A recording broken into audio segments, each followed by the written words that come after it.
Salut, c'est Jonathan, et j'espère que tu vas bien. Je voudrais te rappeler aujourd'hui, une femme peut-elle être influente? Alors je sais, lorsqu'on touche au service concernant les femmes, c'est toujours un point sensible. Évidemment, aujourd'hui, il s'agit uniquement de rappeler qu'une femme peut aussi, à son niveau, être une influenceuse ou être influente au niveau de sa sphère et là où Dieu l'a placée. Il y a eu des hommes d'influence qui ont influencé des générations et qui ont influencé leur peuple, mais il y a eu aussi des femmes d'influence. Et la Bible les mentionne.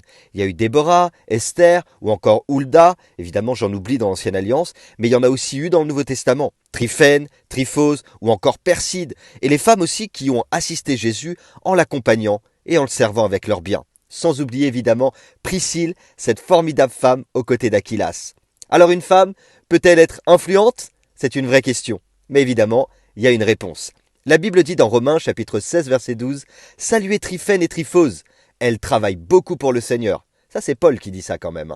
Saluez mon amie Perside, elle aussi a beaucoup travaillé pour le Seigneur.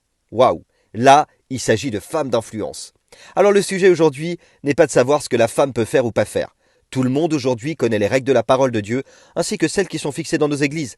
Mais la question est de savoir, en tant qu'église, je parle en tant que personne, une femme peut-elle être influence ou influencée autour d'elle? Eh bien la réponse est oui. J'aimerais te partager juste ensuite, après ce message, le témoignage d'une amie. Il y a un couple qu'on aime beaucoup avec Nadia, Siti et sa femme Patricia. Et d'ailleurs, c'est elle qui va te partager son témoignage et crois-moi, cette femme est une femme d'influence.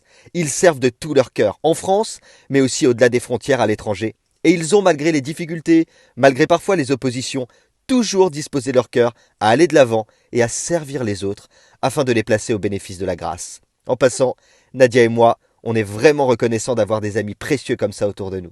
Allez, je te donne quelques petits conseils. Tu es une femme et tu as ta place, oui, comme tout le monde. Tu es digne de servir le Maître avec les talents qu'il t'a donnés et les dons qu'il t'a communiqués. N'en doute pas, crois-le, parce que c'est ton héritage et tu dois le partager.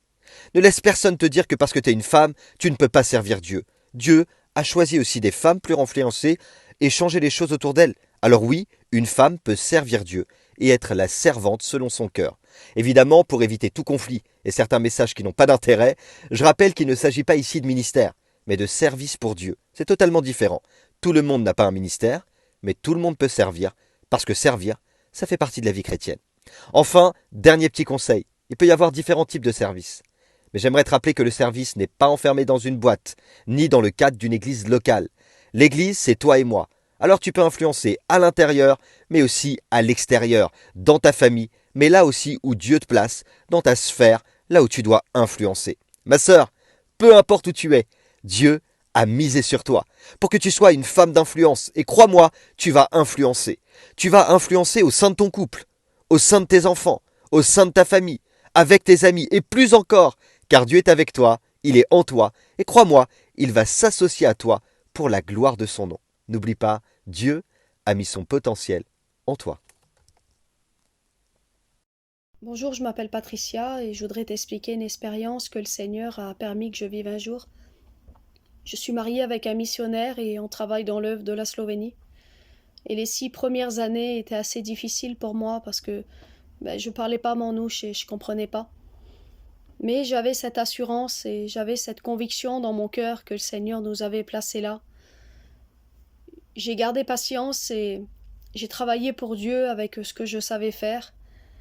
Mais j'avais un désir qui était fort dans mon cœur et qui était pour moi nécessaire. C'était de pouvoir m'exprimer avec les sœurs, parler du Seigneur, pouvoir témoigner. Et au bout de 6 ans, le Seigneur a permis que je puisse vivre mon miracle. Je me suis trouvée en Slovénie avec les campines et il est venu nous visiter un foyer qui n'était pas chrétien à l'époque. Et là, on était chez moi, dans mon campine, avec mon mari Siti, avec Vivilio, missionnaire, et le pasteur Bobby de la Slovénie. Et ils étaient en train d'évangéliser cette femme et moi je comprenais que son mari était dehors et qu'il avait honte de monter dans le camping. Et je voulais pas interrompre les serviteurs, mais ça me faisait quelque chose parce que il y avait un bon moment d'évangélisation pour sa femme et lui il participait pas. Et à ce moment-là, le Seigneur me dit fort dans mon cœur, c'est le moment. Je dis Seigneur, je comprends pas. Et le Seigneur me redit fort dans mon cœur, c'est le moment. Parle et je te bénis. Et là, j'ai compris que j'étais en train de vivre quelque chose de particulier. J'ai compris que j'étais en train de vivre un miracle et que je devais saisir ce que le Seigneur me donnait à ce moment-là, que je devais me servir de ce potentiel que le Seigneur posait sur ma vie à ce moment-là. Moi, je l'ai appelé le pas de la foi, parce que j'ai fait un pas, et j'ai ouvert la porte du camping, et j'ai parlé un autre langage d'une minute à une autre. C'est vraiment pour moi une grande bénédiction. J'étais surpris en même temps. Les frères étaient surpris autour de moi. Le frère Vivilio me disait continue, continue, tu vis un grand miracle. Mais je sentais aussi ce sceau de Dieu sur ma vie à ce moment-là. Je sentais cette approbation que le Seigneur me disait vous êtes à l'endroit où je vous ai placé. Vous êtes là pour sauver les âmes. Vous êtes mes instruments. Je sentais cette approbation du Seigneur et j'étais bénie, j'étais transportée à ce moment-là. C'est pour moi vraiment un grand honneur et une grande bénédiction de pouvoir travailler pour Dieu, avec Dieu. C'est la chose qui est la plus importante pour moi. Je voudrais te dire ces mots. Si tu penses que tu n'as pas de capacité, la capacité c'est Dieu qui la donne. Garde foi et courage dans le Seigneur, que Dieu te bénisse.